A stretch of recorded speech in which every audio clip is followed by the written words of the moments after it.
ನಿಮ್ಮ ಗಾಡಿನ ಟ್ರೈನಲ್ಲಿ ಹೇಗೆ ತೊಗೋಬಾರ್ದು ಅಂತ ಥಿಂಕ್ ಮಾಡ್ತಾ ಇದ್ದೀರಾ? ಹಾಗಿದ್ರೆ ಈ ರೀಲ್ ನಿಮಗೆ.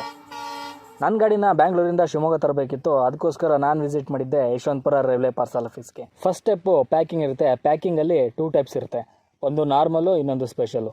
ನಾನು ಚೂಸ್ ಮಾಡಿದ್ದು ನಾರ್ಮಲ್ ಪ್ಯಾಕಿಂಗ್. ಪ್ಯಾಕಿಂಗಿಗೆ 590 ಪೇ ಮಾಡಿ ನಾನು ಅಡ್ರೆಸ್ ಕೊಟ್ಟರು, ರಿಜಿಸ್ಟ್ರೇಷನ್ ಮಾಡಿಕೊಂಡೆ.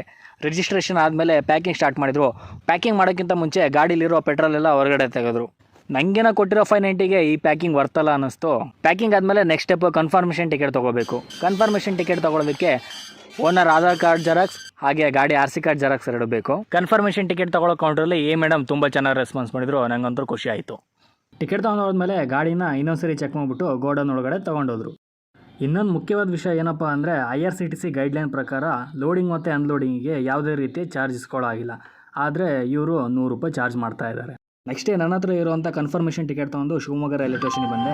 ಅಲ್ಲಿ ಟ್ರೈನ್ ಕೂಡ ಬಂದಿತ್ತು. ನನ್ನ ಗಾಡಿ ಕೂಡ ಅನ್ಲೋಡ್ ಆಗಿ ಪ್ಲಾಟ್ಫಾರ್ಮಲ್ಲಿ ನಿಂತಿತ್ತು. ಕನ್ಫರ್ಮೇಷನ್ ಟಿಕೆಟ್ನ ಇವ್ರ ಕಡೆ ಕೊಟ್ಟಮೇಲೆ ಇವರು ಸಿಸ್ಟಮಲ್ಲಿ ಎಲ್ಲ ಡಾಟಾ ಚೆಕ್ ಮಾಡಿಬಿಟ್ಟು ನನಗೆ ಇನ್ನೊಂದು ರಿಸಿಪ್ಟ್ ಕೊಟ್ಟರು. ಆ ರಿಸಿಪ್ಟ್ನ ತೊಗೊಂಡೋಗಿ ಹೊರಗಡೆ ಇರೋಂಥ ಇವ್ರ ಕಡೆ ಕೊಟ್ಟೆ. ಇವರು ನನ್ನ ಗಾಡಿನ ಅನ್ಪ್ಯಾಕ್ ಮಾಡಿಬಿಟ್ಟು ಸೇಫಾಗಿ ನನಗೆ ಕೊಟ್ಟರು. ಇದಿಷ್ಟು ಇವತ್ತಿನ ಕತೆ. ಮತ್ತೆ ಸಿಗ್ತೀನಿ ಇನ್ನೊಂದು ವಿಡಿಯೋ ಜೊತೆ. ಅಲ್ಲಿವರೆಗೂ ನೀವು ನನ್ನ ಚಾನಲ್ನ ಸಬ್ಸ್ಕ್ರೈಬ್ ಮಾಡ್ಕೊಳ್ಳಿ, ಹಾಗೆ ವೀಡಿಯೋಸ್ನ ಲೈಕ್ ಮಾಡಿ.